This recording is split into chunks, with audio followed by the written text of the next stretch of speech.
I'd like to begin by asking you to think about this.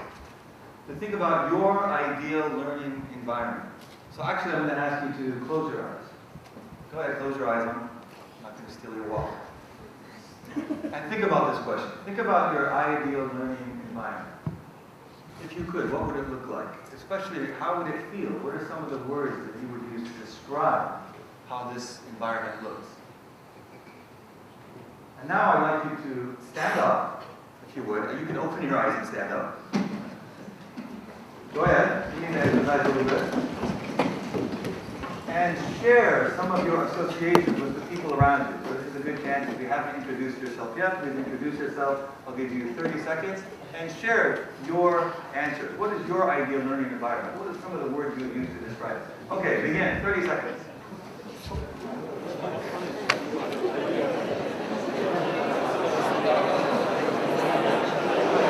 Okay, fine.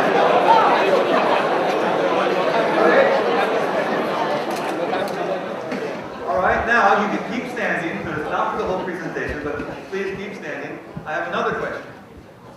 And this time, don't think about it, but just directly go to your neighbor who's next to you and describe your actual learning environment in school. And by school, I mean in particularly, especially, your junior high school or high school experience. What are some of the words, some of the feelings, again, you would use to describe the physical environment or just the environment in general? Okay, again, 30 seconds, begin.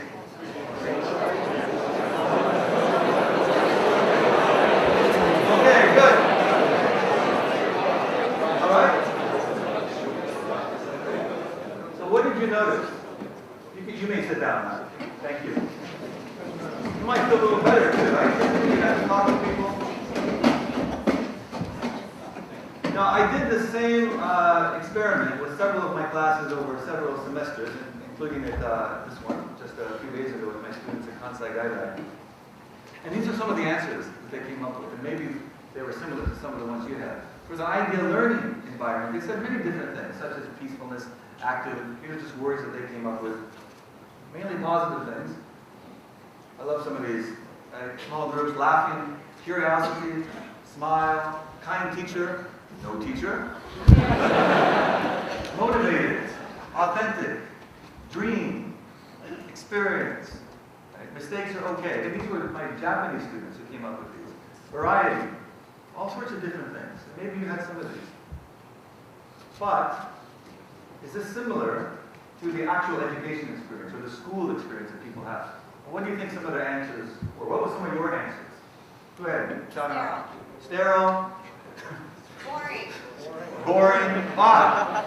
Hold that thought. This was the first one they came up with. Actually, they're not winning the prize. But these are some of the others. And they had positive things too. All I said is your school experience.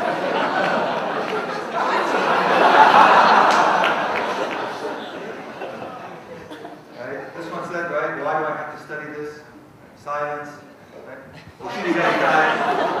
They come up with it. Only listening, taking notes. Felt, school made me feel stupid. Forget everything after the test. Reading comics in class. They told me if you sit near the back, the teacher doesn't notice that you're reading comics. Playing the PlayStation. Time is not their own. They don't feel free. There's a sense of fear, and everything is timed, and there's bells to go to the next thing. So, as we know this intuitively, we know this through our experience, but there's a bit of a gap between how people like to learn and how they do learn, and then the school experience. Not just in Japan, and not always in Japan, but of course it's everywhere across the world. I also asked them, when did you really learn the most? If I asked you, kindergarten, grade school, high school, college, graduate school, when did you really think you were learning the most? And interestingly enough, and this is not a scientific poll, but over 60% in my informal poll would say elementary school. Even though it's a long time ago, they still remember that that's the time when they learned a lot. And I asked them to visualize what elementary school looks like. And this is what they come up with, something like this. They sketch out ideas like this. This is an actual picture I took at Tokyo International School. And here are students not using textbooks, but that's self-directed, they're actually engaged, and they're learning, and they're helping each other. This is the new school, Doshisha International Academy. in Kyoto. This is, I think, third grade or fourth grade class, and I'm in class now. But you'll notice it's not individual desks, but groups, and they can move those chairs around to be 2 or 3 or 6 people or 1. Carpet on the floor, so they can totally arrange as they need. And then this is the art class also at Doshisha International Academy. And this class is in English, by the way. But not just in Japan, we're not just talking about Japan, but across the world, as you go up to junior high, we begin to see the rows and the regiment, and you said sterile. This looks pretty sterile.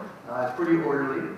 And then we go to college, and especially some of our science classes in the early years look something like this. And this is designed, of course, to prepare us for the real world, where we listen and we take notes. But the real world looks more like this, doesn't it?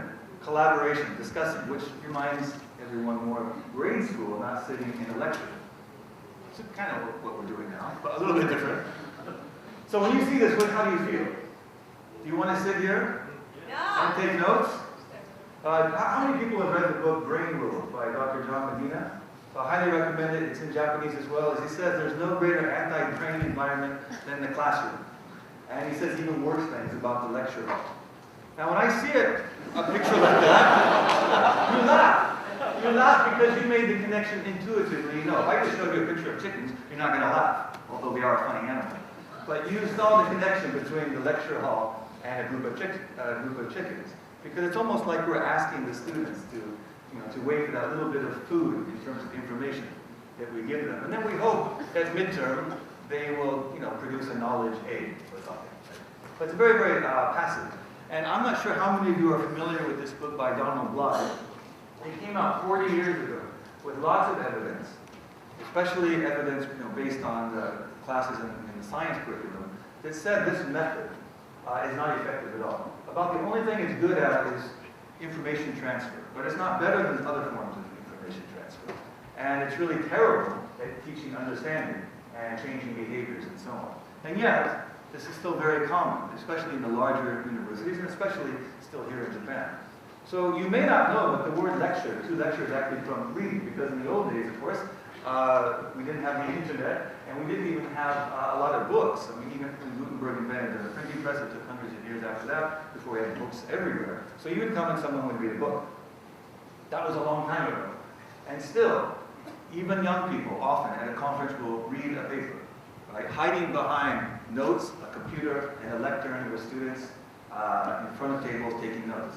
But it's very much a different world, isn't it? So how many of you like to learn on your own? Like open source learning, self-education. This is not a new thing, but especially now with the internet, with YouTube, and of course with TED, we can learn so much from TED and from online sources. So when we come together in the classroom, it should be for something different. So we know lecturing doesn't work, and we know that information transfer, even if you can get that and you assume students are listening, that's not really learning, is it? But things are changing. So this is an article from yesterday's newspaper where it says, if you don't read Japanese, that classrooms are going more active learning. Although I realize it's ironic with the lecturer in the front, people taking notes, but this is what he's talking about. Things are changing slowly around the world. Okay, but so what? This is the reality though. Yes, we'd like to get rid of the lecture hall, but we're not going away anytime soon. So the question then is, how can we engage even though we're using a lecture hall? Something like this. So there are a few things I'd like to go over very briefly. One is variety. So this is Dr. John Medina. He's Metsugenki, and he knows the brain very well. But as he says, if keeping someone's attention in a lecture was a business, it would have an 80% failure rate. I mean, we all know that intuitively. It's sort of like complaining about the weather. Everyone does it, but no one's doing anything about it. So a lot of lectures are 1 hour or 90 minutes. Now, have you been in a boring lecture ever in your life? Yeah. Anyone? Not this one, of course, but I mean other ones. And watch it. Anyway, a lot of lectures are like very didactic, just speaking, and then at the end, questions, right? And then the professor says, and you say, I'm the greatest teacher in the world, they have no questions. So, Nicholas Negroponte, who many texters will know, of course, as the founder of MIT Media Lab, he said 25 years ago that good education has got to be good entertainment. And he doesn't mean the superfluous or the decorative, but that you have to engage students. Variety is one of those ways. So what could you do? We all have different things we could do. You could have an interactive presentation by the instructor first, very interactive, followed by active discussion, followed by activity that the students do. Then you have more discussion on that. Maybe you have a video, 10 video perhaps, more discussion, and maybe a summary, Q&A, something at the end. That's just one way. There are many things that you can do besides just a boring lecture. Most lectures and many classes don't ask students to do something. Well, we want to do, not just listen, right? Yeah. Don't you want to do? Yeah. So what did Confucius say about that? Remember this old chestnut, I hear and I forget, I see and I remember, I do and I understand. This should be plastered on the door of every school in the world. Students should be doing. We should be tapping into their natural curiosity and exploration. And my favorite spaceman, my favorite scientist from the United States, Dr. Neil deGrasse Tyson, has a great little quote about this.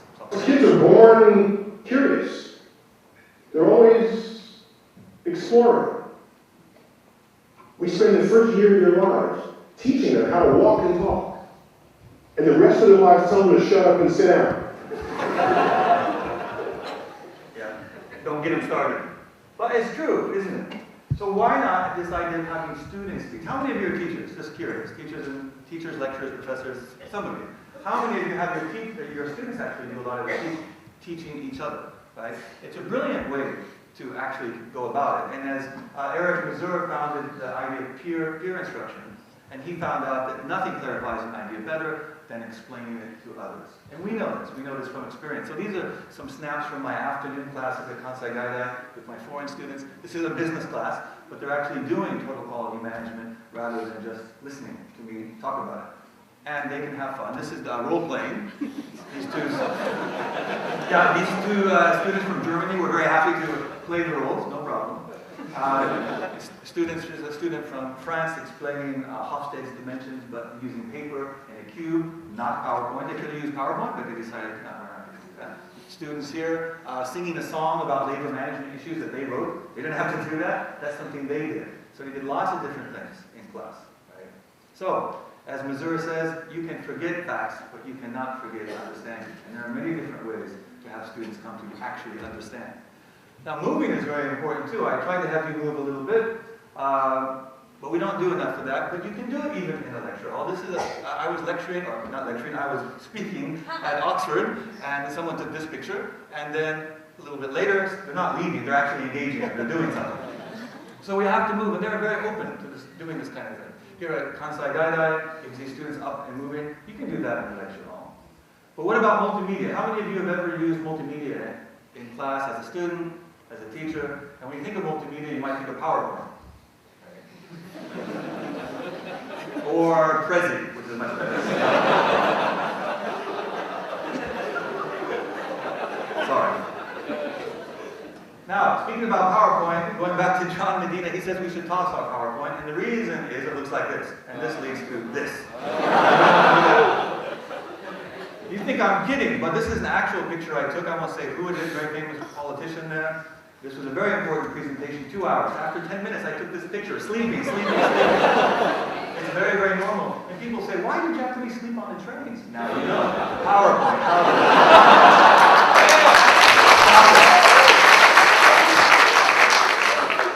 I'd like to play another little video clip. This is from the Lecture Fail Project, from the Chronicle of Higher Education. Students sent in their ideas about the college lecture, and here's what they had to say. Just a few clips. I've had a lot of boring class lectures. I say most of my classes are pretty boring. I feel that the majority of my lectures are boring, and the inspiring lectures are the minority. If I have to sit through a lecture where there's a PowerPoint and the professor stands in front of the class, reads word for word off the slide, I'd fall asleep. That's not learning.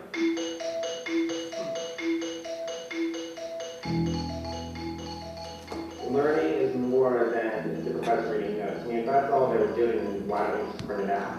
I had one professor that read word for word through his PowerPoints. And I mean, that's just not the point of the PowerPoint. It's just, it's just a different way of using technology. I don't think a lot of professors use it well too much all the time, unfortunately. So many professors do not use PowerPoint well. Perhaps if they use a laser. It's magical. Anyway. So visuals should be visuals. This is the idea. If you use PowerPoint or whatever software you use, it should be visual. And I learned this when I was 17, when I was in biology class and I studied photography for the first time. And we used something called, you know what this, raise your hand if you know what this is. Go ahead, raise your hand. Keep your hands up. Look around the room. These are very old people. Okay, this is called film. I've never seen that. And I made a presentation, multimedia presentation. Raise your hand if you've seen this. You know what this is? You know the name? Yeah. Again, old people. So many old, yeah. Yeah, these are called slides. For my first multimedia presentation. Now let's say you had to give a presentation on the geisha culture, the history of geisha in Kyoto and Kyoto culture. What would you do? Well, in the old days we would do something like this. But now in PowerPoint culture, of course, your professor might do this. It's a visual. Keep it visual. So this is what I learned back, I won't say 19. My professor or my teacher told me, look, it's a science presentation, but it's about storytelling, a harmonious blend of images, narration, evidence, and support. I still remember what he said, and this is a very, very long time ago. And of course, we've learned a lot over the years. When I worked at Apple, I learned a lot from observing Yoda. He's the Yoda of presentations. Of course, make it big, very, very visual, very big, very simple, even if it's a technical topic. And he was great at using comparison. This is great, before, after, big, small, and so on. That helps understanding when you are talking. And of course, everyone knows Hans Rosling. There's not time to play that now, but he's the Yoda of today. He's the Yoda of presenting data, and he's amazing. We don't have time, but I know a lot of you have seen that before. And one technique then is to prepare analog. These are my students. I didn't tell them to do this, but they thought that's a good use of a PC. Why not? And this is my daughter. I guess she's copying me, so she's preparing her presentation. And this is a designer and an entrepreneur in Paris, where I was recently, and he showed me this is how he does his presentation. Does it out on paper first, scans it, and then voila. And, that's just one way. There are many, many, many techniques, but going analog can really help. And then, of course, getting close to the audience, not hiding behind the lectern and the computer and everything else. And my students do this. This is one of my students from Finland, who doesn't, the schools will say, hide behind this box. So you don't even have to wear pants, right? No one knows. Just hiding there. But he said, no, I'm not using that. I'm going to get out and connect with the students and be close to things. This is an actual lecture hall that I was invited to speak at, so put the computer down low, remove the barriers, go into the audience and get close. And then finally, the idea of smile. So that's one of our themes today. So that's where I'm going to close. And there's a group, some of you may know. You know who these guys are? Yeah. Say, no. Yeah, that's Dreams Come True. Yoshida Miwa and Nakamura Masa. And I've been doing some work with them over this past year, relating presentation skills and the lessons from entertainers, especially from Dreams Come True. One of the things that these two guys do is their smile. You know the difference between a fake smile and a real smile, right? Where is it? How do you tell when someone's really smiling? It's in the eyes, isn't it? So you can see, look at that. The eyes are all scrunched up. You're really into it. I have a lot of wrinkles. I'm only 20 years old, but I smile a lot. Watch it. He doesn't. Okay, anyway. So this is my daughter when she was 1 year old doing a fake smile, and this is the real smile. You see the difference there? Hey. And that was last year, and this was just a few days ago. So there's the real smile. And then a miracle, it's a bit of a miracle, happened just yesterday. Our 7-week-old son had his first smile, which is an amazing amount of communication. The first weeks of a baby, of course, it's wonderful, but they're just all over the place, right? But this connection, look at how much connection is that. I recognize mommy. We have a connection, right? It's an amazing thing. So what if you took this spirit of smile and connection and took it to your class or to your lecture? Maybe you could change this class into this one. All right. Thank you very much.